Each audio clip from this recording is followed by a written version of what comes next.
ini aku akan bahas tentang apa sih bedanya antara uji lanjut Tuki, Fiser, dan Bonferroni. Tapi sebelumnya jangan lupa klik subscribe dan turn on notification biar kamu selalu dapat informasi terbaru dari video-videoku selanjutnya. Nah, jadi ketiga metode ini merupakan uji lanjut dari post hoc test. Nah, jadi kalau misalnya teman-teman melakukan uji lanjut menggunakan Minitab pasti familiar dengan tiga pilihan uji lanjut ini. Nah, begitu juga kalau misalnya teman-teman nguji di Excel, tapi bedanya kalau di Excel kita harus masukin rumusnya sendiri. Kalau di Minitab kita nggak perlu masukin rumusnya karena rumusnya sudah tersedia di aplikasi, jadi kita cukup input data-data kita apa aja yang mau kita uji lanjut. Nah, oke, aku akan bahas satu persatu mulai dari Fiser. Fiser ini merupakan salah satu metode uji lanjut yang paling sering aku gunakan. Fiser ini merupakan Least Significant Difference atau LSD, dan ini merupakan bahasa Inggris dari metode beda nyata terkecil atau BNT. Kalau misalnya kita nguji di Excel nih ya, kita kan pakai BNT, kita tulis sendiri itu masukin rumusnya. Nah, sama seperti itu. Nah, kalau Fiser ini tujuannya untuk apa sih? Nah, untuk Fiser ini bertujuan untuk mengetahui pasangan rata mana yang memiliki perbedaan yang paling berbeda di antara kelompok lainnya, dan pengujiannya menggunakan uji T. Nah, jadi kalau misalnya kita uji RAK nih, kita punya 5 kelompok. Nah, terus udah itu kita pengen cari mana sih kelompok yang paling beda. Nah, metodenya menggunakan Fiser. Nah, perlu di-highlight untuk Fiser ini untuk sampel yang jumlahnya sedikit. Jadi kalau misalnya sampel jumlahnya banyak, jangan menggunakan uji Fiser ini. Nah, untuk uji Fiser ini kan menggunakan uji T. Kalau misalnya teman-teman nggak pakai Minitab, teman-teman bisa menguji pakai Excel. Nah, nanti di situ kita bisa kita membandingkan antara T hitung dengan T tabel. Nah, nanti teman-teman kalau misalnya T hitungnya kayak gimana, kalau misalnya kita pakai Excel dan hitung sendiri, kita harus download T tabelnya. Nanti kita hasil perhitungannya akan dapat T hitung, baru kita bandingkan antara T hitung sama T tabel seperti apa. Kalau T hitungnya lebih besar daripada T tabel, maka berbeda nyata. Tapi kalau misalnya lebih kecil, artinya tidak berbeda nyata. Dan itu yang sebenarnya conclusion yang pengen kita dapat. Cuma kalau di Minitab, enaknya kita nggak usah nyari T hitung, nggak usah nyari T tabel. Nanti setelah kita klik OK, dan udah masukin input datanya semua, kita akan langsung dapat hasilnya seperti apa, termasuk di situ dikasih keterangan berbeda nyata atau nggak berbeda nyata.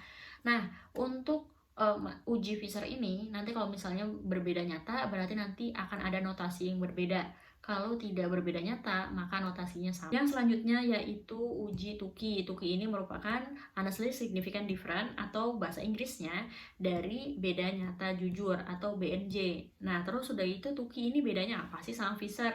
Sebenarnya Tuki sama Fiser ini sama-sama bertujuan untuk mencari pasangan rata yang berbeda di antara kelompok pasangan rata yang lain.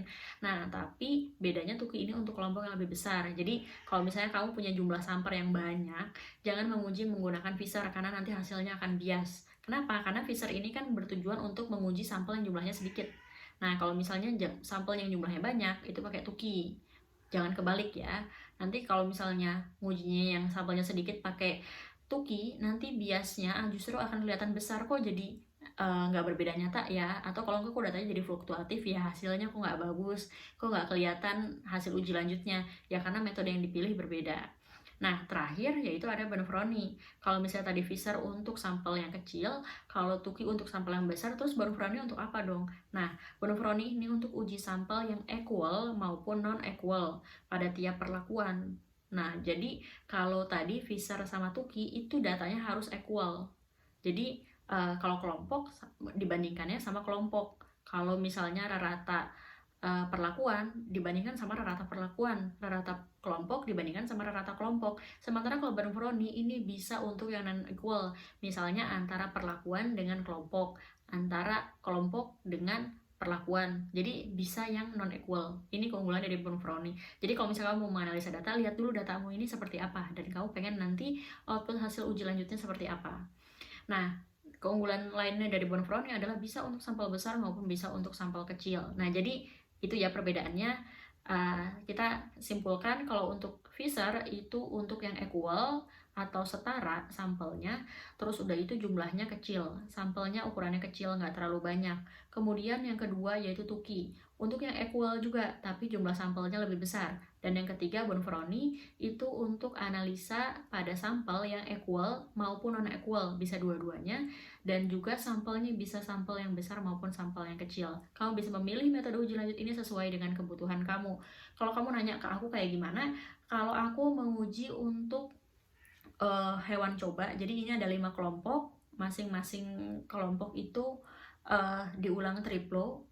Totalnya ada 15 berarti ya. Dan ini ujinya menggunakan Pfizer. Kenapa? Karena jumlah sampelnya masih sedikit.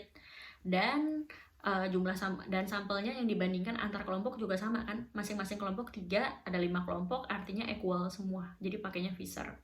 Kalau sampelnya lebih besar lagi bisa pakai Tuki. Segitu aja, terima kasih sudah menonton video ini. Kalau kamu punya pertanyaan lain bisa tanya di kolom komentar di bawah ini.